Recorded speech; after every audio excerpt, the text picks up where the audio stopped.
Hey guys, how's it going? It is February 15th, and I'm way behind on these depression journals. um, Kind of stereotypical of people with depression. A lot of times they tend to be they tend to put everything off, till the very last second. In social, in anxiety cases and everything as well. But in this case, it was just me kind of figuring out because I actually did have a kind of a big social anxiety situation on Saturday that kind of made me rethink things and kind of. I always have these moments where I'm humbled by my own depression and social anxiety sometimes, um, and by that I mean that every time I kind of think that I have this unnatural control over my mental illness. That's usually the time when I kind of let my guard down. Not saying that you always have to, be on guard with depression and social anxiety, but you should be very conscious of, of yourself during these moments, and especially if you are um, prone to those things, and to mental illness. And that's where a lot of mindfulness comes from. And to be honest with you, I don't practice mindfulness as probably as much as I should. Maybe in terms of dialogue, I guess I suppose I do, and self reflection in some sense. But taking actual time in the day and using it, putting in the structure of my day, that's not really something I do. But yeah, so it's kind of it kind of makes me. It was this event kind of took off because one of my friends loves to do karaoke, and so do I, usually. And unfortunately, my father passed away earlier this year, which I think I mentioned in one of the other videos. And one thing that I kind of started noticing was that we had a lot of similarities, and in terms of our musical abilities. He was very good at guitar, and apparently was a very good singer. I didn't really hear him. Yeah, I don't really remember him singing. If he did, I was probably really young. And and by the way, my mom and my father divorced around when I believe when I was 5 or so, around when I was in preschool. And so and he was kind of on and off in my life. So anyway, uh, it just the thing was I had demonized him for most of my life, all my life, and it kind of made me think that wow, like when we had all these similarities, how could a monster like that be just like me? Of course I'm his child, but it makes me wonder because I didn't really get to see this side of him that even my mother who was divorced from him so long ago, and even though he caused her a lot of trouble, she says there was a brighter side to him, and I believe that. It's just kind of hard when you haven't seen too much of that side. And so anyway, I demonized him, and it even though it felt like I got over it when I spoke at my father's funeral. I kind of said some. I got a lot off my chest. It's hard for me to kind of speak about something so so emotional without being honest, in that kind of setting. So, and so I got a lot off my chest. My Samoan family really helped me out during that, and they really helped me get through that. I was really struggling, and as well as my brother over in Patterson as well, and but yeah, it really yeah, it really started shaking. It really, that event.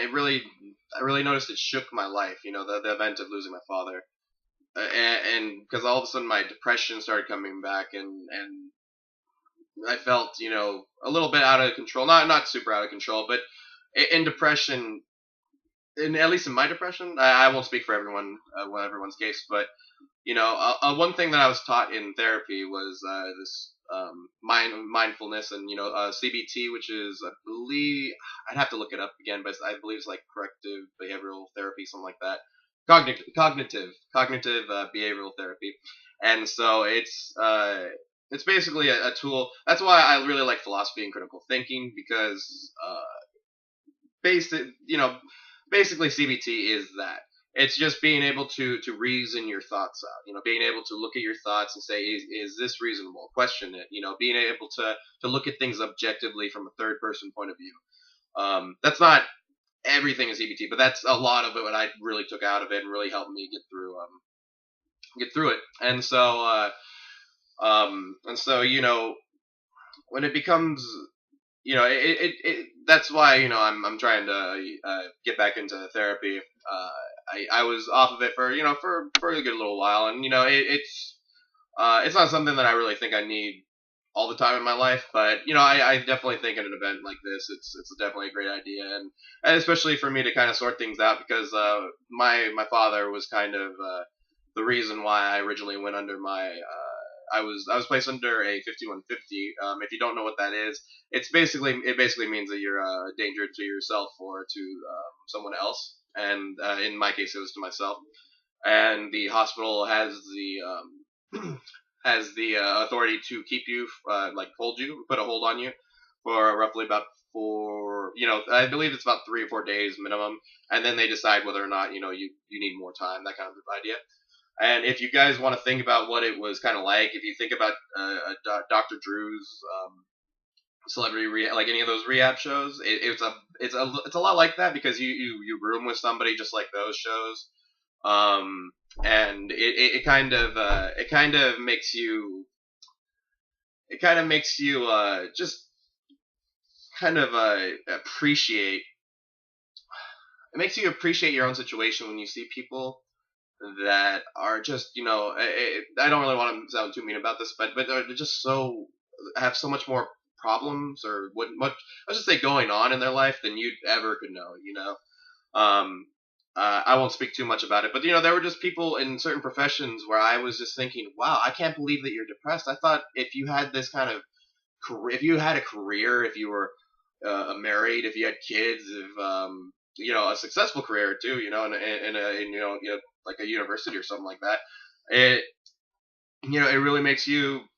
I really thought that was something to aspire to, and it totally is, of course, but it's not the only thing to aspire to. That's not the end of everything. You still have to keep working on yourself as well, and that's very important. So anyway, with the whole social anxiety event, a lot of the demonizing, because I've been kind of conflicted with feelings about my father, because there wasn't a whole lot of closure in terms of our final goodbye.